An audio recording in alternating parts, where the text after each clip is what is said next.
Justin, are you ready to play Sunset Overdrive, or as I like to call it, Funset? Whoa, Overdrive. Overdrive. Yeah, Griffin, I'm ready. Take it to the extreme. Do you know why I call it Funset? Whoa, Overdrive. I have a guess. Why don't you go ahead and guess, and we'll see if the answer lines up to what's right. It's fun, and you say "whoa" when you play it a lot. Almost constantly. It's actually a very exhausting experience. I'm almost always out of breath because I'm just like, whoa! Thrills and kills and sprills and chills. Chills and dills, pickles, all over the place. It's gosh, what to say that people don't already know? Because your character looks like someone who runs a fashion blog for the New York Times, but is unpaid.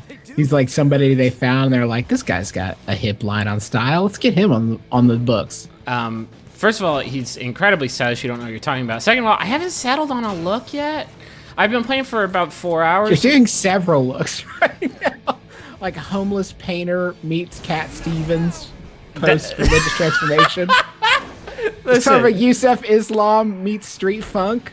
I love it. How is that not a look? That has gelled together into something. That's the nature of fashion, Justin. What do you want me to do? Put on one of your business suits?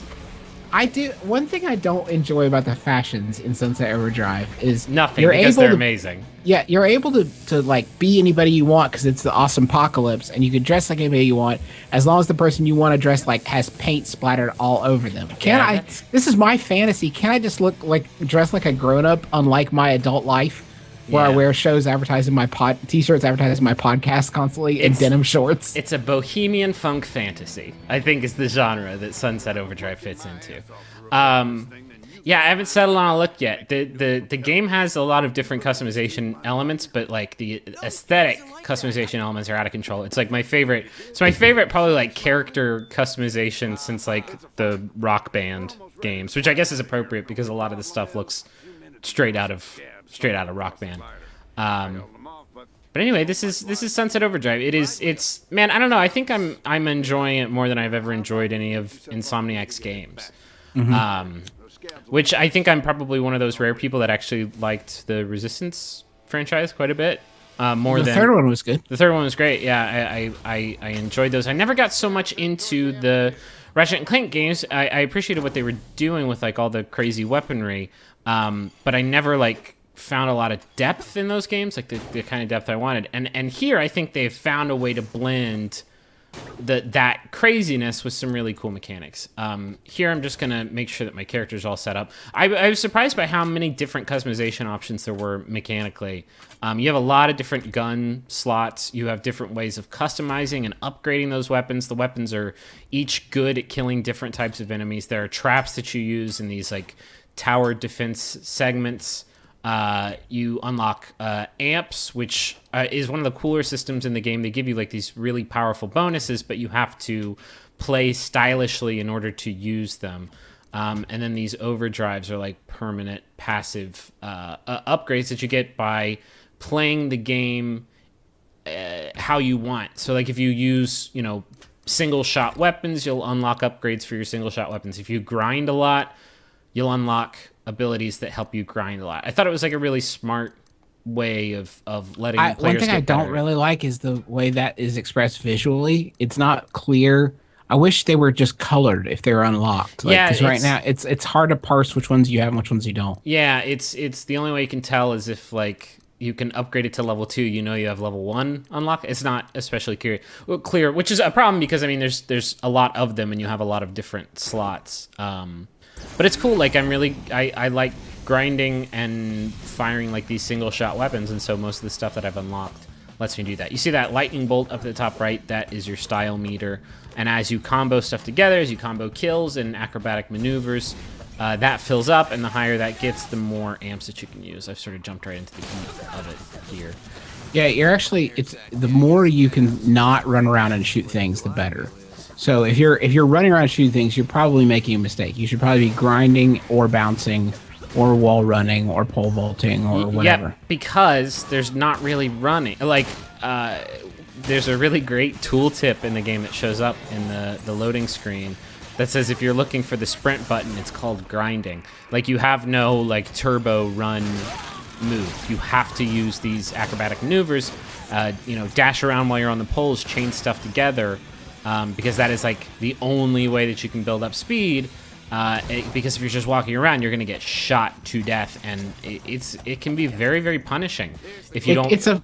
It's funny using that system. It's what it does is it adds this element of chaos to where you really can't plan too much, and I think that actually frustrated me at first because I was trying to force it to play like the way I wanted to play it, which was a lot more precise and particular.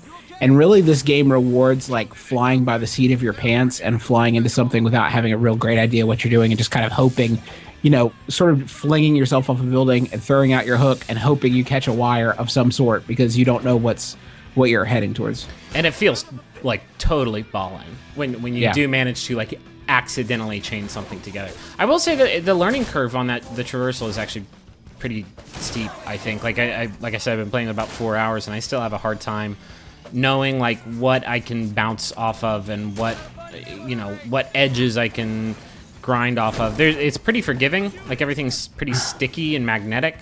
Yeah, right.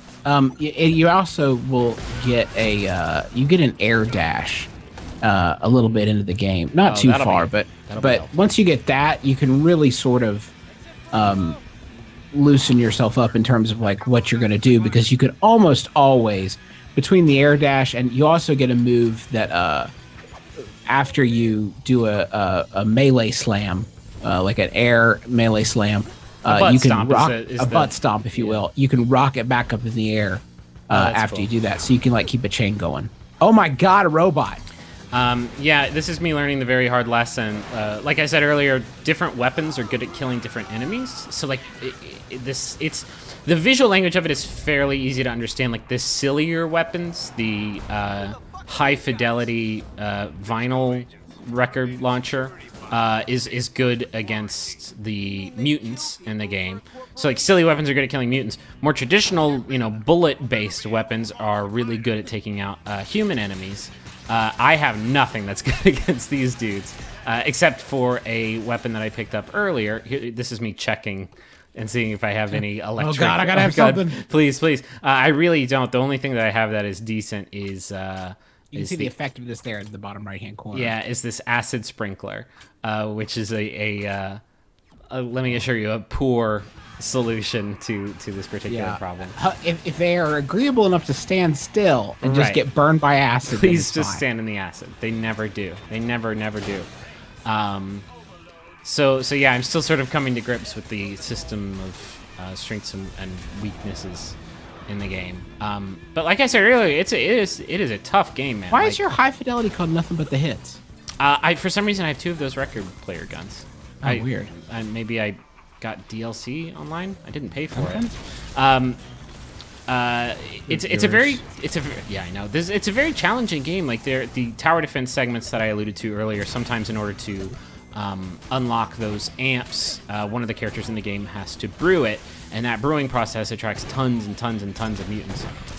And the process of like keeping them away from your base while you unlock these amps is a tower defense minigame that is really challenging. Like it's kind of hard to strategize and put down these traps, and then you have to move constantly because there's a lot of different points of entry that the mutants can come in through. I've lost that segment like more than a few times because it's just really hard, and death comes very, very quickly. Fortunately, this game has the best like respawn animations of any game ever made, which I get a few of later in this video. I'm kind of surprised actually at how much I like the aesthetic and tone of the game. It's a very, Arthur touched on this in the review, but it's like a very like fun take on the apocalypse, where the characters are excited to be in this ruined world because it means that they can express themselves in a way that the traditional world never really allowed them to, which is really refreshing. There's a great example of that a little later on where you meet some LARPers. And what's cool is, like, as a result of what has happened, they are no longer sort of outcast. In fact, they've created their own society where they can just LARP to their heart's content. And it's not as, like, judgy as you would expect LARPers in a video game in 2014 to be. Yeah, like a lot of it is fairly well intentioned. But like watching the trailers and everything, I was worried that like the game's ratitude would like drown out the good parts of the game. Like it would force a lot of that stuff down your throat. Like we're super punk. But I don't know. It has been fairly inoffensive to enjoyable. I'm gonna skip ahead because this is the game throws a lot of like interesting sort of change ups to the formula. Sometimes they're really great. Earlier today, I did a puzzle where you had to climb between these two towers by firing these javelin grappling hooks between the towers. And, that was grinding great. across them. Like that was actually a really good puzzle segment. There's some cool stuff that it does to mix it up. Then there's some not so great stuff like flying this unwieldy go-kart helicopter around. So let's skip ahead. I really like the open world of the game. I was a little bit worried because it takes some time to like unlock some of the stuff and learn like how much there actually is to do.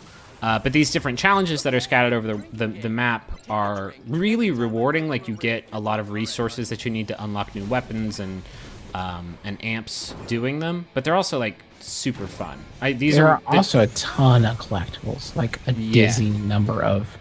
Like almost any time on screen, you can probably see 2 or 3 that you could go after, and they're a lot more fun to chase after, I think, than like feathers in Assassin's Creed or something like that. Yeah, and you need those to unlock the game's more powerful amps. Or to you can see toilet systems. paper on the left-hand side of your screen right just there. Didn't go for it because like they a lot of them kind of fit in. Like everything is so bright and flashy and shiny, so that when you see a neon sign, you don't think like, oh, I should collect that. Yeah, but you get maps later. You can buy maps that tell you where the stuff is. So I really like when games do that. Does that make me Me too. I like a lamer?